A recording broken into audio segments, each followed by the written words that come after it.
This video shows how to make a 9-pocket bifold wallet with a textured back. The materials used are 4-ounce saddle leather for the back, 2-ounce saddle leather for the interior pockets, and 1.5-ounce pigskin for the pocket lining.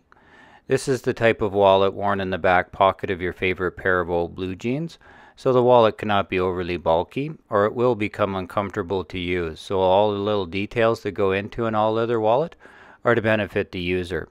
But the wallet also must be made very precisely, and to benefit the maker, the pattern needs to be easily reproducible or repairable.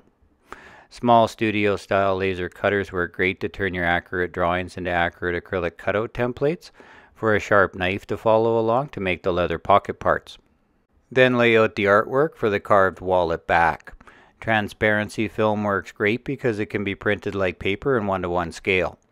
Then case the leather in room temperature water, which is to gently soak the leather all the way through and allow it to dry until firm but malleable, about 10 minutes.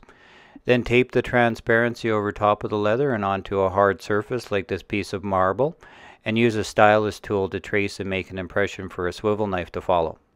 To make accurate contour lines along the border, set your knife and draw by dragging your pinky finger along the marble and edge of the leather to make an even straight cut. Then bevel the edges you want to stand out and use stamps to add texture to the background. You want to be careful not to cut or stamp all the way through the leather, and a small stylus with a spoon-shaped tip works great to smooth out any uneven stamp marks. Next, you will want to color the leather. Saddle tan and charcoal black are the colors of eco-friendly dyes used here, and they work best when applied to bone-dry leather because damp leather does not accept the dye evenly. Use a small sponge, paintbrush, or airbrush and allow it to dry. To assemble the wallet, mark the stitching holes that will not be punched through when the back is attached, and skype down the edges. Even though I am using very thin leather, removing a little extra around the edges will help create a sunken seam and make the wallet less bulky to improve comfort. Then burnish and paint the pocket edges before they are glued and stitched into place.